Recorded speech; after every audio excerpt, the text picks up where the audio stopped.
HLN law enforcement analyst Mike Brooks following the developments in the case. But first, we go to Emily Pritchard of HLN affiliate WBND. She's in Middlebury, Indiana, just miles from where that car was found.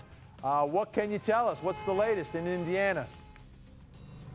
Well, Vinny, thanks for joining us here. That car, we have just learned within the last hour, was found about 10 miles south of here in Shipshewana. I have been told that not only are the schools on lockdown in that area, but the entire town is on lockdown as they're still looking for that suspect, 40-year-old Michael David Elliot. But it was here at this gas station that that hostage managed to get away. Here, they filled up here at pump 3. And the woman managed to go inside into the gas station with Elliot when he paid for the gas. He used $11 of that woman's own money to pay for the gas. She managed to go inside and lock herself in the bathroom.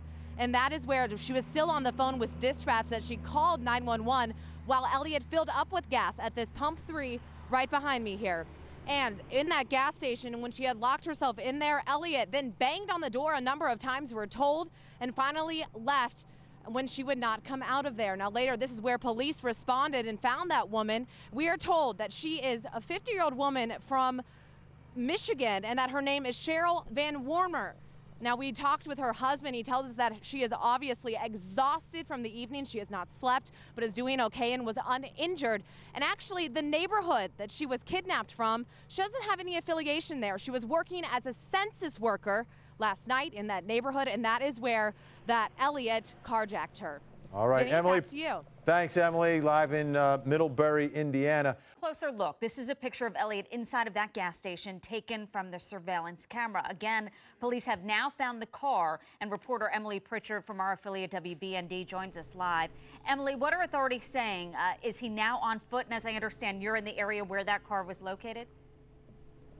That's right, Susan, I am. They are looking for him here on foot. They're actually going door to door in this neighborhood behind me. You can see a long line of police cars here, but those officers are on foot going door to door looking for the suspect, 40-year-old Michael David Elliot.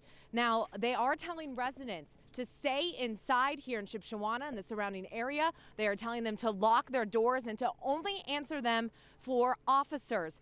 Now, this all, of course, started when Elliot escaped from a Michigan correctional facility, and you can see they took this car. The car we're looking at and talking about here is right behind me in front of this house to your left of the screen. It is a almost maroon looking Jeep.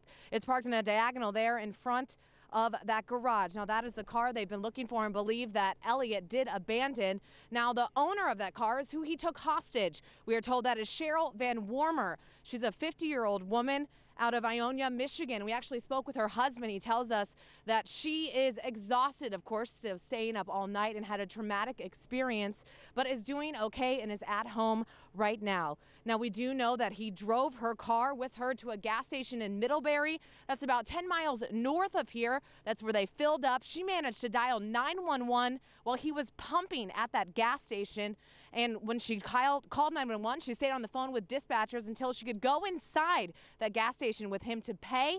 That's when she locked herself in the bathroom. And eventually, after 15 minutes or so, that's when Elliot chose to leave the scene. And we can only imagine that that is when he dumped this car a short time later in this neighborhood about 10 miles south of where that gas station was. Susan? Emily Pritchard, thank you, live from the scene where they found that car. That is the latest on this. Mike Brooks joins us as well. Mike, we're talking about a cold-blooded killer here.